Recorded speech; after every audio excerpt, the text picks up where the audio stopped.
Hello, I'm Eric Lees, and we're in the garden of Stan and Kay Zabawa up on Josephine and Innes. This is the second in a series entitled Self-Sufficiency in the Backyard. We will be looking at various different gardening techniques. This garden of Stan and Kay's is quite conventional, although very intensive, as you can see by the closeness of the planting. But this series will also be reviewing some work on solar houses and retrofitting of older homes for the advantage of solar. But let's just dive right in here, Stan. We were speaking earlier on about your soils and what you're doing to improve the soils. Your fertilizer that you're using. What kind of fertilizer are you using? I use it 686 most of the time for anything you grow is good, but some the other plants you needed a different fertilizer. If I don't know, I go on to farmer supplies. They help me out what number, what fertilizer. Yeah. So the 686 is it's the nitrogen is supplied in the organic form, but the 8 and the 6, the phosphorus and the potash, that comes in the chemical derivative, doesn't it? That's right. So it's sort of a half and half fertilizer. I found it to be quite effective too. And do you sweeten the soil with lime in the spring or the fall, or what's your most of the time in the spring, and I use it now. My compost. You improve the organic content of the soil with the compost. And you find that, obviously, as anyone can see, we're in the middle of one of the nicest gardens in Nelson. It's working quite well for you. Thank you. And this is in the spring only that you incorporate the lime and the. Well, sometime, and if just like now, I take out my strawberry, and I put the lime right now, and I could planted my latest lettuce. Well, when you tear out the strawberries, then you're able to use the soil for another crop for later in the year. I put the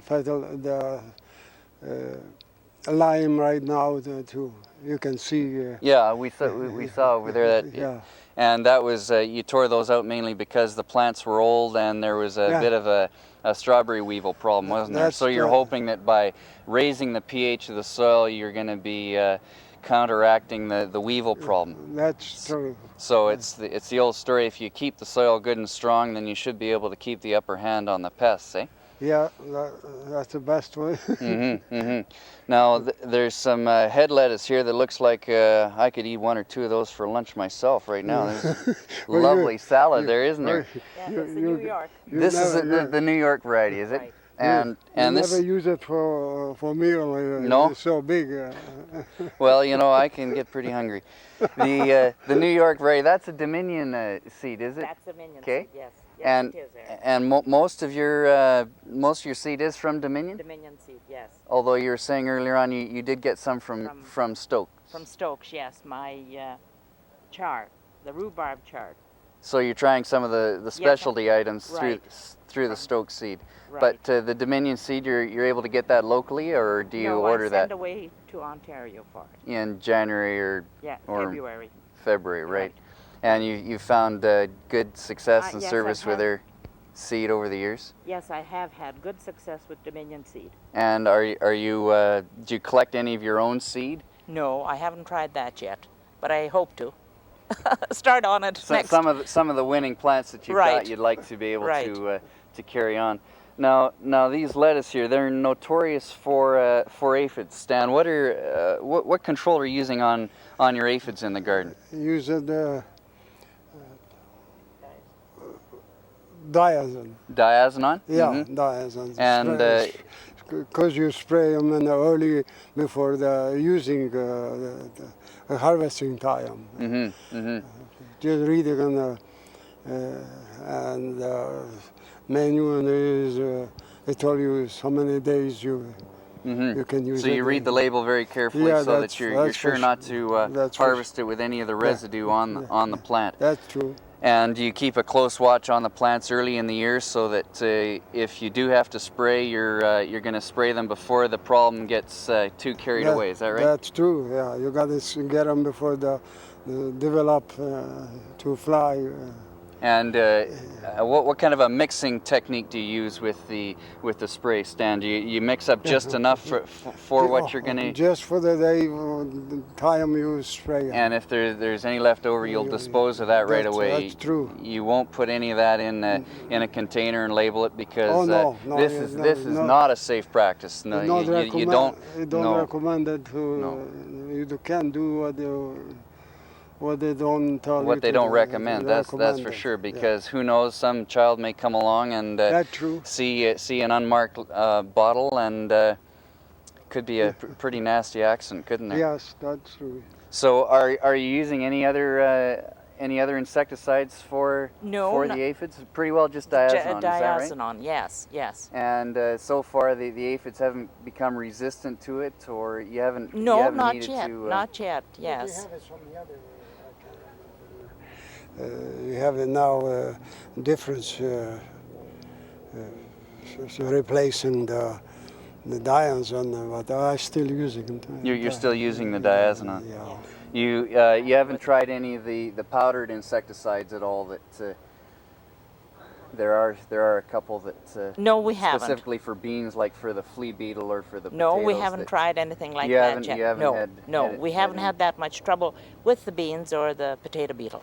Well, my guess would be, since you're keeping such a clean garden and keeping on top of any insect problems, that it's just not getting carried away to the point where you're having to switch or to try anything new. And I guess any plant which is seriously infected, you'll get rid of right away. Yes, because there's no sense propagating insects. Is there? No. But aphids is your main problem generally? That's right, yes. And what we've had a problem with for the last couple of years was the root club. The club root? Yes. And that's your cabbage and broccoli and cauliflower, yes, the cabbage family. Yes. And so you're using a diazinon dust right in the soil, or? In the soil, and we put extra lime just as we plant it. Right. I read up an article in a Vancouver paper where it said, try that. And I have tried it, and so far this year, it's working. So it's the old story. If you keep the pH up, you keep the strength of the soil up, then your plants are going to end up award winners like these. You work that lime right into the soil before you transplant your plants. And do you remember roughly the rate at which you were incorporating that lime into the soil? Was it cupful for a row, a 10-foot row, or about that? Yes, about a cupful. Yes, for a 10-foot row. You'll sprinkle that lightly over the roll, and then in the trenches. And then work it in with a cultivator so as it's incorporated well. And this is the same way you apply the diazinon dust, or do you sprinkle? No, I the same way I work with the diazinon dust. Pretty much the same, right in the into the soil when I'm planting. Yes. And do you have a problem with the carrot fly or the carrot maggot? Are you using the diazinon dust with them as well? With the carrot fly, yes, I use that. Yes. And I plant it as I plant my seed. I sprinkle it with the diazinon dust as I plant my carrots. And so your carrot seed is pretty well right in the dust. In the dust. So you're not incorporating that the same way as the lime. You'll work that into the soil a little bit. Right. Yes. That's important, isn't it? That dust be right in the as close to the seed, or even worked into the seed. Yes. To avoid the carrot bug. So your big problems here are some aphids and some of the root-borne problems, club root, which comes from the soil nematode, and Stan was saying the weevils got to your tomato plants, but they come right up from the soil, don't they? And they attack the collar of the plant. Right.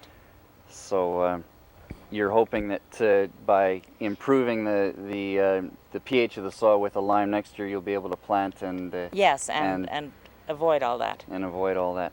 Well, that's really pretty lucky, isn't it, Well, Stan? Lucky. Before years ago, it wasn't that hard to control because they have a different like DDT and nicotine.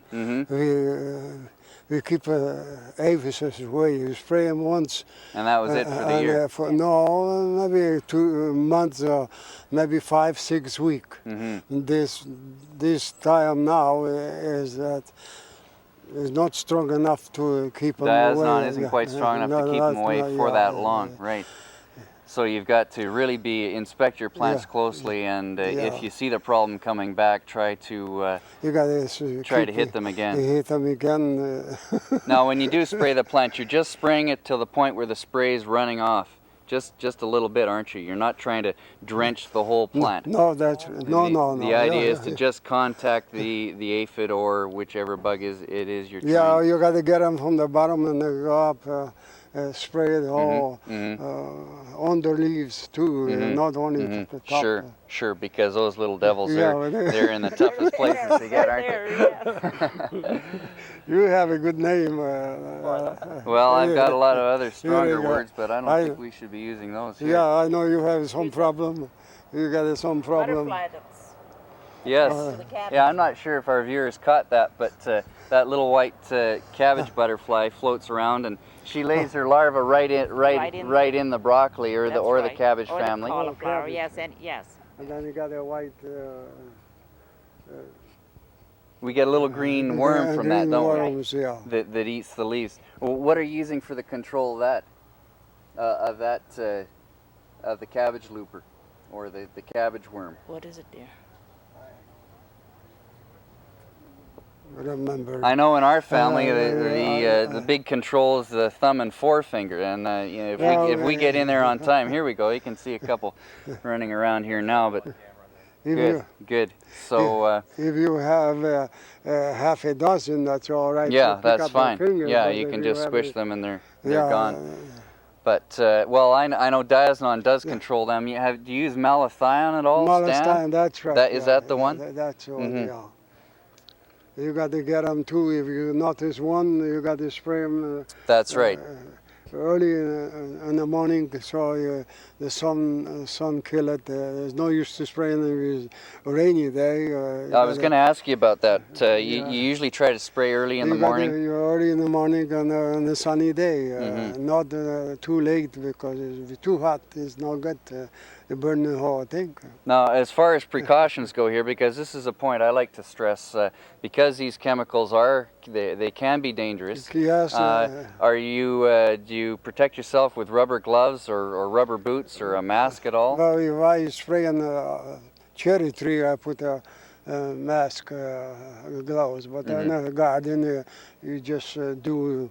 And don't do anything over your head. I don't use a mask. And you stand upwind from where you're spraying, so you're not going to inhale any of the spray. Well, if it's windy, I would say you're standing behind the wind. If it's windy, you don't spray them. You got to be a calm day, so you spray them. And, try to spray on a calm day whenever you can. That's right. And wash your hands thoroughly after you've sprayed. Absolutely. And clean everything up, avoid any spills. Oh, you got to clean it all and sprayer, because you ruin the sprayer too. That's it. You want to clean out the sprayer so that if you go on to another crop, you know that you're starting with a clean sprayer. You got a clean sprayer. And the container that the spray or the material comes in, you crush that and dispose of it in the city refuse. You wouldn't think of using that for any other use, would you, Kay? No, we don't. No, everything is cleaned out after we've used it and disposed of. Good. Well, that I think gives us a pretty good idea of what you're taking care of for the pests. You're showing me some great zucchini here behind you, Stan. A couple of those I noticed down below there. Yeah, do that. I'd love to see one. You pull one off. I got a knife handy all the time.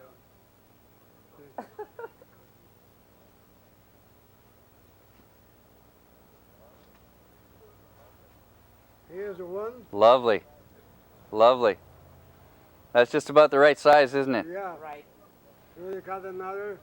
Any bigger than that, Kay, they get kind of pulpy, don't they? They do, yes. I use them for baking when they're bigger than that.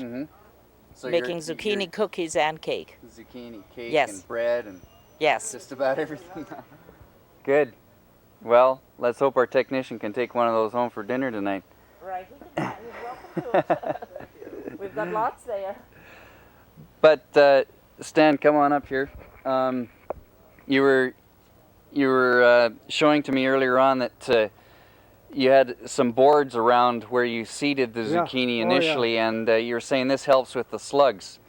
That's true. They don't like to crawl over the board. Is that the idea there? If it's wet, raining days, that probably get in. But most of the time, I put some slug baits inside. Right in where you're planting the seed. Right, planted, and they keep. If you get there, you don't go up. You don't go So up it's a combination of the little boards around where you've seeded and the slug bait, and we can see by the patch here that there were not too many casualties to the slugs this year. Right. No, there weren't. Looks like you've got enough zucchini growing there for most of the uphill area for this year. Yeah. Well, then we have the sugar pumpkin and the Hubbard squash. Oh, that's right. You've got the zucchini down at the end, but the Hubbard, you find that to be one of the better keepers, I would guess. It is, yes. That keeps pretty well right up till Christmas, does it? Or well, we usually have them till about February or March. Is that a fact, right? Eh? Yes, we keep. March, keep it to the March. Easy pumpkin, squashes. And what's the trick with storing those, Kate? In a dry basement. It's got to be very dry. Dry and dark. Dark. Oh yes, yes. And so you'll wipe any of the moisture off the yes, fruit and before the dirt, you put yes. it down, and the dirt and. No, I put it in a box, the cardboard box. Just lay them like this. You wouldn't stack any on top of them, but no.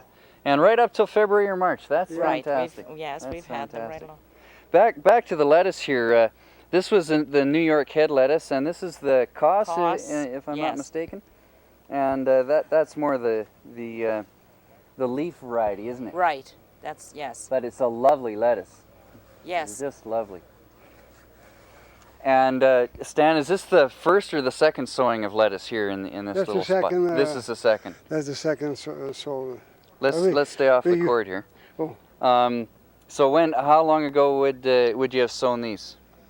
6 weeks. Well, About 6 weeks, and here we've got harvestable crop. And then we transplant them. And then I put the dyes and Give them a little bit of fertilizer. fertilizer. A little fish fertilizer as you're watering them in. Right. Soon I plant them, I put a 6 pinch around, and I put the water right there. I see. First, So you first aid precaution. first aid precaution that gets them off to a really good start. So you're starting. I see you've got a little greenhouse down the way there. You're starting those in the greenhouse and transplanting them That's up true. here. Yeah. You find you get a fuller crop by the transplant rather than sowing them directly in the row. Oh yes, you got to transplant them. Much fewer casualties yes, for the you young got to, seedlings, isn't there?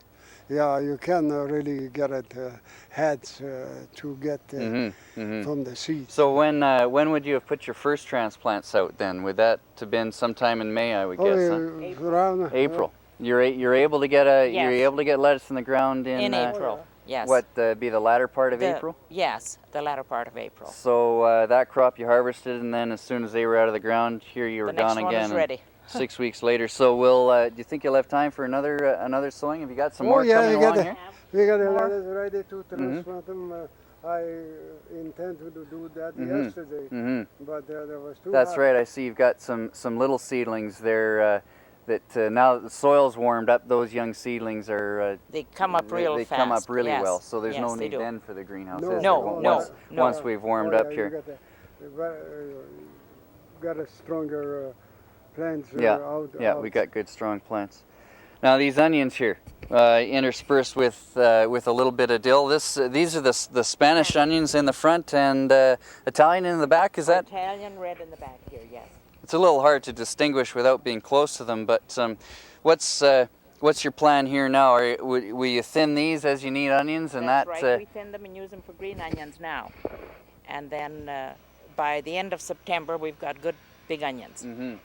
What's left? So you pull the plant carefully so as not to disrupt those that you're leaving. And, right. And what kind of fertilizer are you using in here with these, Stan?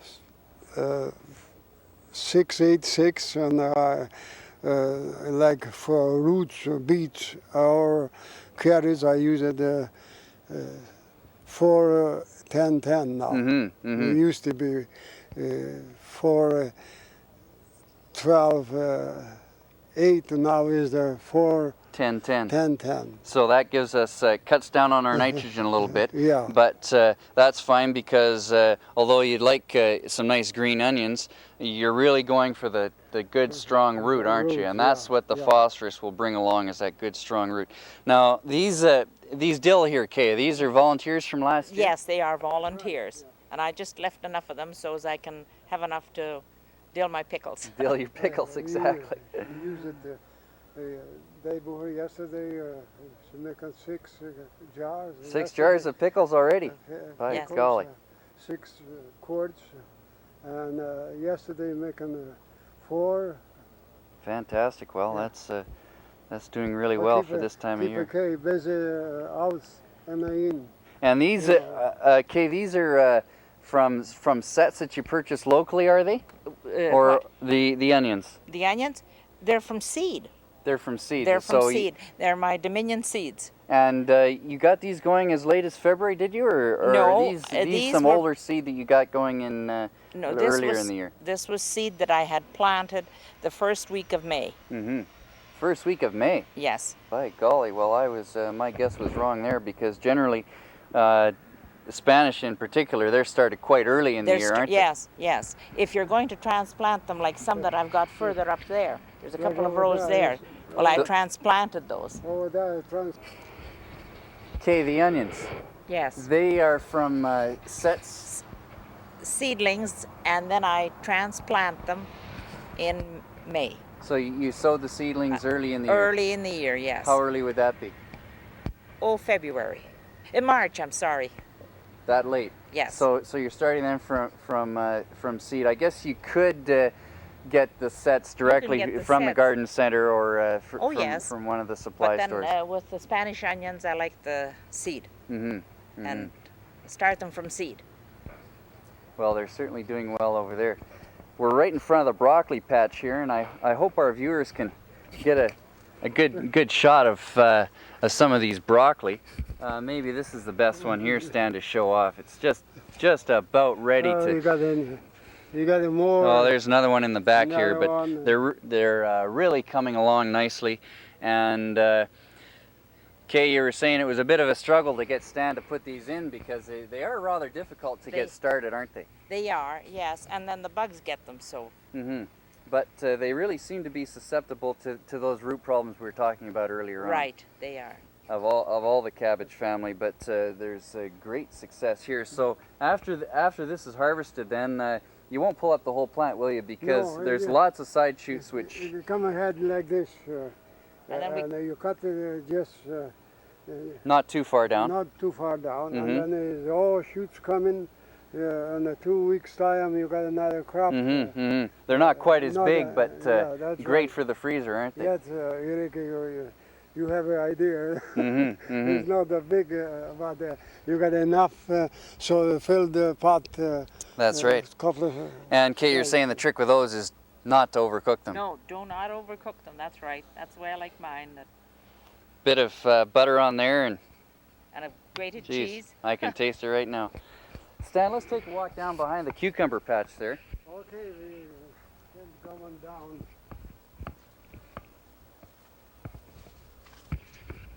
Come on, follow us down, Kay.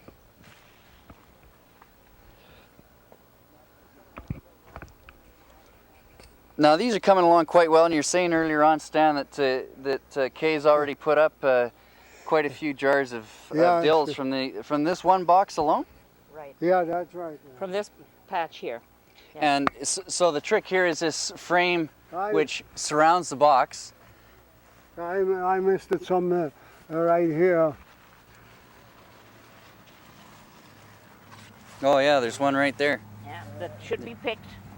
Coming along nicely, aren't Yes. they? That's just about the perfect size, isn't it? I missed this one. But these are the type. This is the size I use for my dills. Mm-hmm.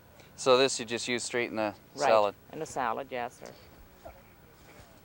So you had this frame covered with plastic earlier in the year, Stan? You got it some. Stan?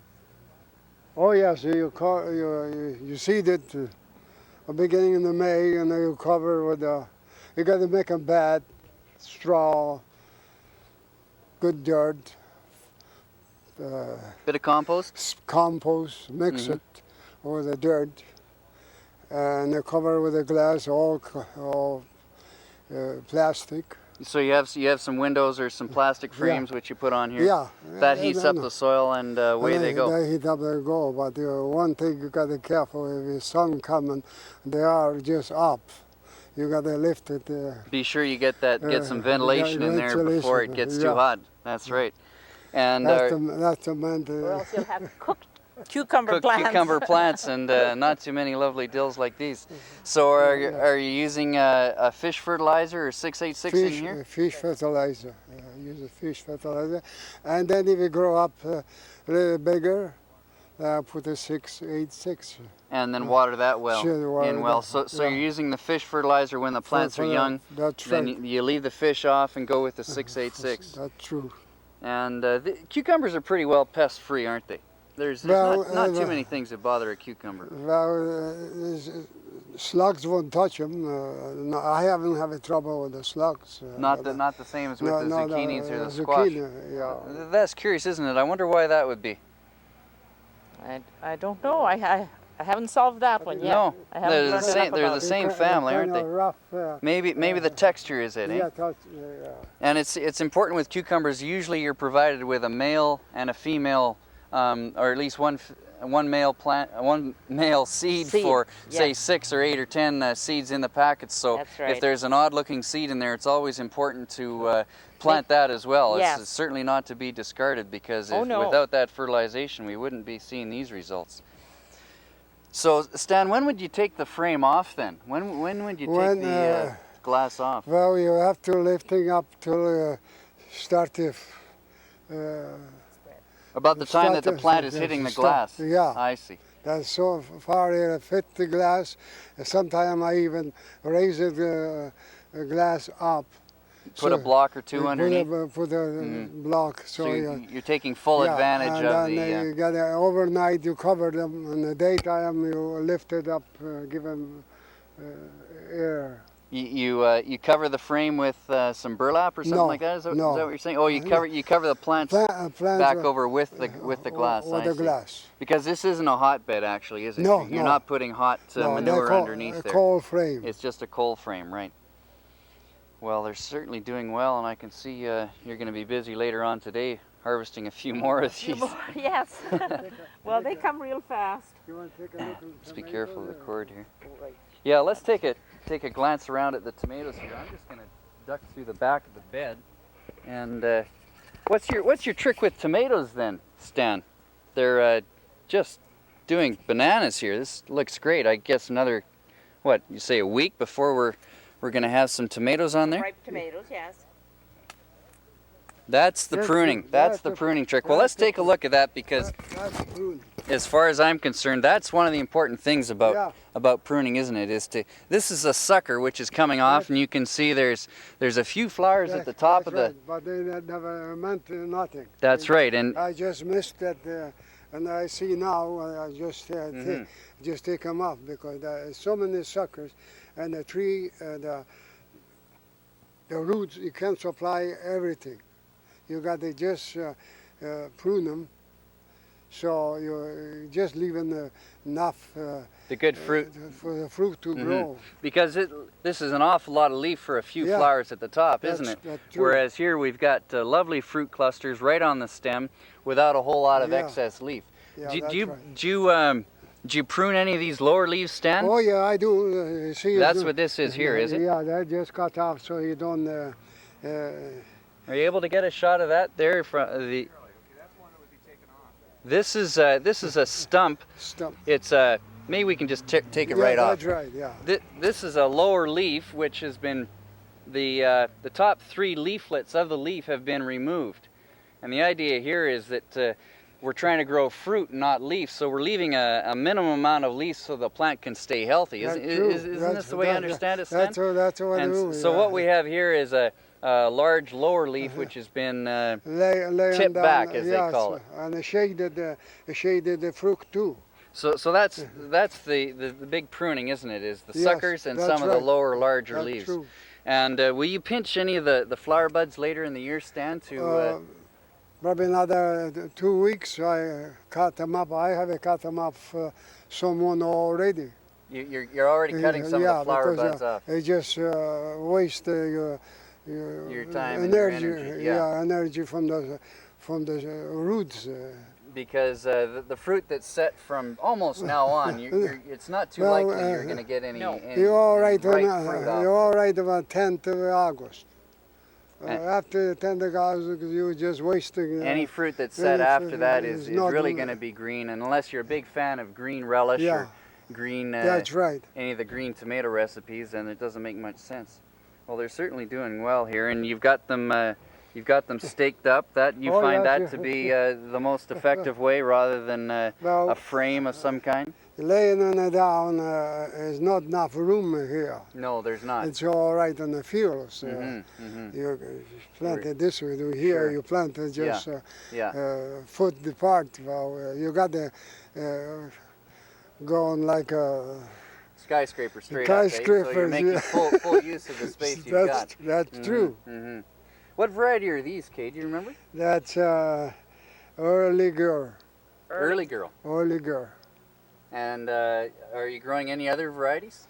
Oh, Bonnie Best, what I like it. Bonnie Best, that's a lovely big one, isn't it? Smooth. I have a lot of people who say beefsteak. I have no love to beefsteak because it's growing big and kind of rough. It's not a really perfect shape not tomato. perfect. Look at how it's shaped. No. Early girl. Now, as far as pests on these, neither of you smoke, do you not? No. So this is a problem I've just recently learned about. Is smokers can carry a tobacco disease into the tomato patch. So it's not a concern you have here, but no, we don't.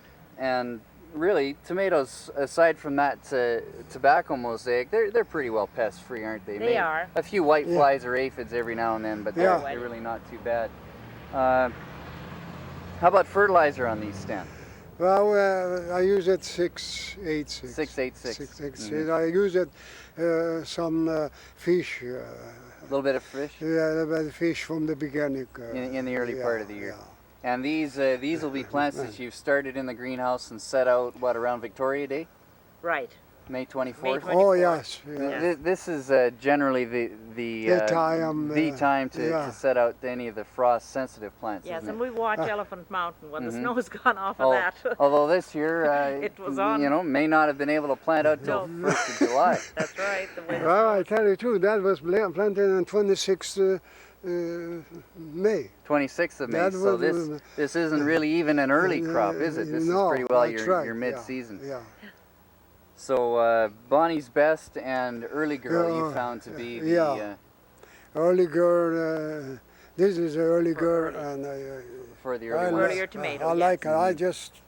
I just started that about 4 years ago. That's when they're coming out on the market. Well, move along. I'm afraid we've pretty well come to the end of our visit here with Stan and Kay Zabawa, and I'd like to thank both of you. It's a lovely garden, and we've really enjoyed talking with you up here. And this is the second in a series on self-sufficiency in the backyard. We will be coming to you next week with a visit to another garden, another style of one kind or another. There's many different gardening styles that we'll be talking about, none of which we're saying is the way or the only way, but we hope to be bringing you into some more local gardens in the area. And thanks once again. Oh, you're welcome. It was our pleasure. Good. It was nice to talk to you, Eric. For the City of Nelson and Channel 10, I'm Eric Lees. Good.